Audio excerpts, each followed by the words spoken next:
हम बात कर रहे थे इस वीडियो सीरीज के माध्यम से परिषद अधिनियमों के बारे में। तो देखिए, ये जो अधिनियम 1861 के बाद आ रहे हैं, 1861 को सम्मिलित करते हुए 1892 और 1909, इन्हें भारत परिषद अधिनियम कहा जाता है। परिषद क्यों कहा जाता है? क्योंकि इनका उद्देश्य गवर्नर जनरल या 1858 के बाद बने वायसराय की परिषद में परिवर्तन करने के उद्देश्य से आ रहे थे। 1853 में परिषद दो भागों में बट गई थी, एक विधायी परिषद, एक कार्यकारी परिषद। तो ये जो परिवर्तन लाए जा रहे थे वो विधायी परिषद में लाए जा रहे थे। विधायी परिषदों में भारतीय सदस्यों को जो गैर सरकारी रूप से मनोनीत करने की बात थी वो इन अधिनियमों में साक्ष्य रूप में दिखने लगी थी। तो हम बात करते हैं इस वीडियो में 1892 का भारत परिषद अधिनियम। कुछ विशेषताओं से शुरुआत करते हैं। इसके माध्यम से केंद्रीय और प्रांतीय विधान परिषदों में, ये केंद्रीय भी स्तर पे और प्रांतीय स्तर में भी, गैर सरकारी सदस्यों की संख्या बढ़ाई गई।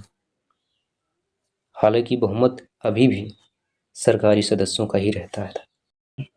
दूसरा पॉइंट है इसने विधान परिषदों के कार्यों में वृद्धि कर उन्हें बजट पर बहस करने और कार्यपालिका के प्रश्नों का उत्तर देने के लिए अधिकृत किया।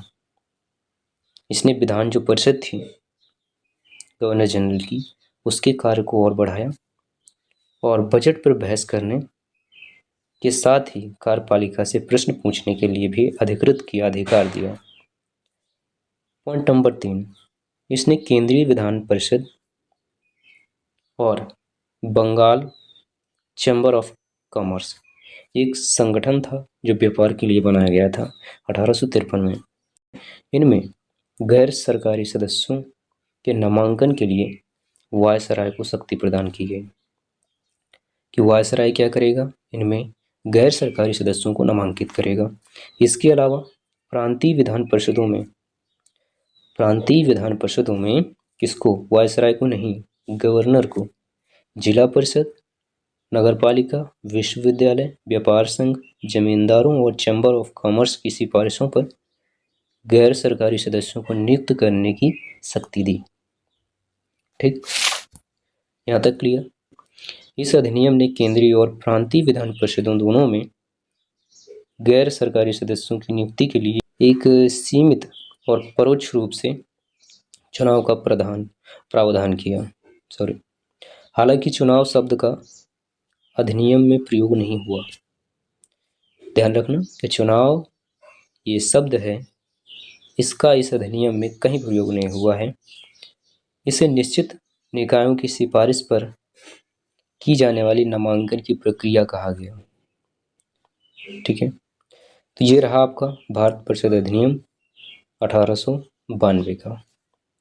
अब हम बात करते हैं इसी पे आगे भारत परिषद अधिनियम 1909 के बारे में। इस अधिनियम को मार्ले मिंटो सुधार के नाम से भी जाना जाता है, कारण उस समय लॉर्ड मार्ले इंग्लैंड में भारत के राज सचिव थे और लॉर्ड मिंटो भारत में वायसराय थे। विशेषताएं कुछ ऐसी थी कि इसने केंद्रीय और प्रांतीय विधान परिषदों के आकार में काफ़ी वृद्धि कर दी। केंद्रीय परिषद में इनकी संख्या 16 से 60 हो गई। प्रांतीय विधान परिषदों में इनकी संख्या एक समान नहीं थी। पॉइंट नंबर 2, इसने केंद्रीय परिषद में सरकारी बहुमत को बनाए रखा, लेकिन प्रांतीय परिषदों में गैर सरकारी सदस्यों के बहुमत की अनुमति थी। पॉइंट नंबर 3, इसने दोनों स्तरों पर विधान परिषदों के कार्यों का दायरा बढ़ाया। उदाहरण के तौर पर अनुपूरक प्रश्न पूछना, बजट पर संकल्प रखना। अगला पॉइंट 4 है, इस अधिनियम के अंतर्गत पहली बार किसी भारतीय को वायसराय और गवर्नर की कार्यकारी परिषद के साथ एसोसिएशन बनाने का प्रावधान किया गया। सत्येंद्र प्रसन्न सिन्हा वायसराय की पालिका परिषद के प्रथम भारतीय सदस्य बने। उन्हें विधि सदस्य के रूप में बनाया गया था। ठीक है। 5वां पॉइंट, इस अधिनियम ने पृथक निर्वाचन के आधार पर मुसलमानों के लिए सांप्रदायिक प्रतिनिधित्व का प्रावधान किया। इसके अंतर्गत मुस्लिम सदस्यों का चुनाव मुस्लिम मतदाता ही कर सकते थे। इस प्रकार इस अधिनियम ने सांप्रदायिकता को वैज्ञानिकता प्रदान की और लॉर्ड मिंटो को सांप्रदायिक निर्वाचन के जनक के रूप में जाना गया। क्लियर। 6वां नंबर पॉइंट है इसमें, इसने presidency, corporation, chamber of commerce, विश्वविद्यालयों और जमींदारों के लिए अलग प्रतिनिधित्व का प्रावधान भी किया।